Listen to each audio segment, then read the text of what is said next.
All right, moving on to question 34 on the math subject GRE practice test. Here we're told this function f of x is 1 minus 1 over x. And what we're asked to do is compose it with itself a bunch of times. I guess eventually we want to know what we would get if we composed 100 copies of this thing. I'm going to go out on a limb here and say that we're probably not going to have to compose 100 copies of this thing. We can probably pick some smaller values of n, look for a pattern, and get our answer that way. I think on a test that's what I would do, although it's worth pointing out that we could take advantage of the fact that this is multiple choice, pick some value of x, and maybe it would be easier to just consider what that value of x evaluates to under various compositions. Maybe I'd kind of set up a chart when n is equal to 1. Function that I'm talking about is just f, written as an expression. I got 1 minus 1 over x. When n is equal to 2, what I'm talking about is f of x. So I can evaluate that by changing all the x's in this expression into 1 minus 1 over x. That gets a little bit ugly. I get what? 1 minus 1 over 1 minus 1 over x. And I can deal with that, although I think the algebra works out a little bit nicer.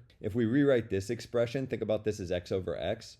So I get x minus 1 over x. Might seem like we're making things harder because we have two x's here. So when we're composing, we need to change all of the x's in this expression into x minus 1 over x.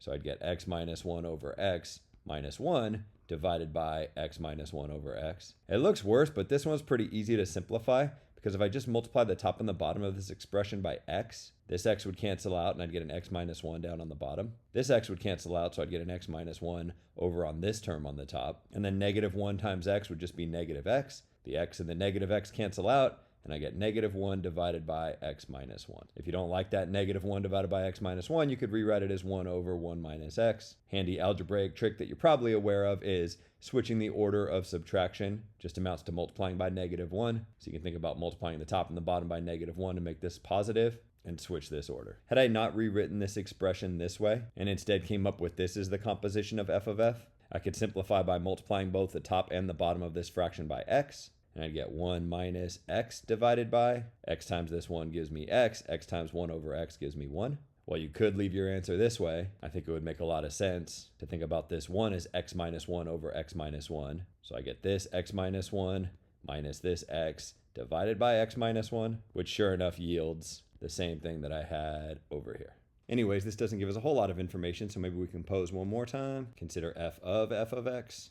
A nice thing here, because function composition is associative, we can do f, or we can do f of f. I don't know that it's really going to make much of a difference. Maybe I'll grab this guy and put it into this guy. So let's see, I'd have 1 divided by 1 minus, and then instead of writing x here, I'd write f of x minus 1 over x. Same little algebraic trick that I've done a few times now. Multiply the top and the bottom by x, leaves me with an x up top. Distribute that x to each of these terms. That turns this 1 into an x, and it cancels with this x. Be a little careful with your parentheses here.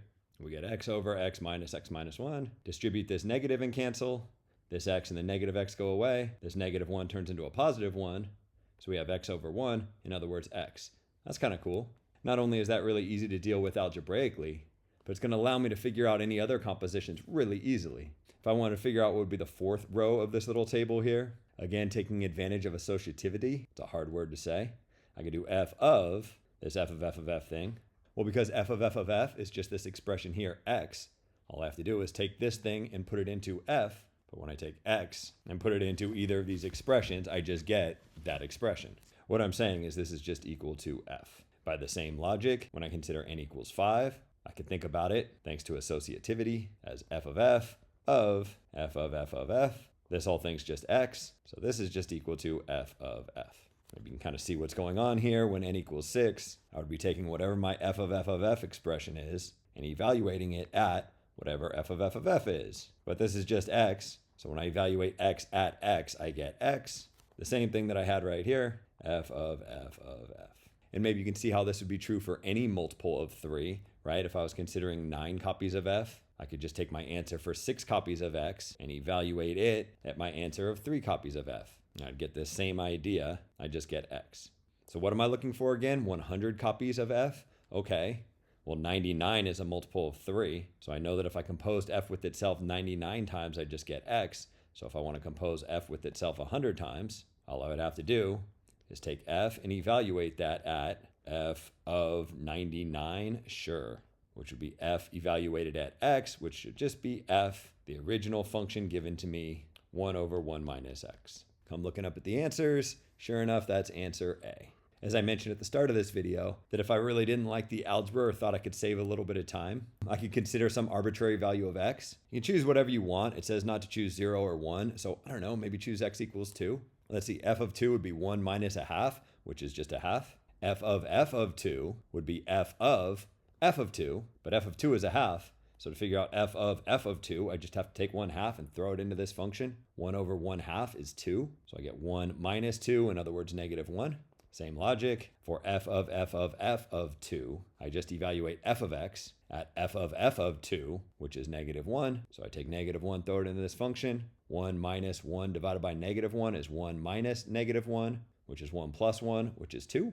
Hey, wait a minute, I started out with 2, and I'm back at 2. So even if I hadn't done all this work in purple and then later brown for some reason, I could probably realize that I'm going to have this cyclic behavior. Because for this fourth row, I'd want to take 2 and put it into this function f of x, but I've already done that. When I take 2 and put it into f of x, I get 1/2. For the fifth row, I'd want to take this 1/2 and put it into f of x, but I've already done that when I took this 1/2 and put it into f of x. It told me that negative 1 comes out. There'd be a negative 1 here, and there'd be a 2 here, and I'd continue to cycle between 1/2, negative 1, and 2 all the way down. Noting that every multiple of 3, I get a 2, there'd be a 2 in this row, and therefore a 1/2 in this row. Now all I got to do is figure out which of these, hopefully just one of them, would evaluate to 1/2 when I put 2 into them. Well, we already know that this one does. This one certainly does not, because 2 to the 100th power is some really big number, so 1 over some huge number is damn near 0. So 1 minus damn near 0 is just about 1. It's certainly not 1/2. Just x? Nah, x is equal to 2. What about 1 over 1 minus x? Well, 1 minus 2 is negative 1. 1 over negative 1, negative 1. What about 1 plus 1 over x to the 100th power? Well, again, x to the 100th power is huge. 1 over huge is damn near 0. 1 plus damn near 0 is more or less 1. We again see that the answer is A. I think the working green is a lot faster. It's just a little dangerous, right? Because had you gotten 1/2 for 2 of these answers, you wouldn't know what your answer is yet, and then maybe you'd have to consider x equals 3 or something. It's highly unlikely that 2 of these expressions would evaluate to the correct answer for 2 different values of x, so that'd probably be enough. So I guess depending on your risk tolerance, if you're especially risk averse, do it algebraically. And if you like to live dangerously, then go ahead and plug in some numbers and see what happens.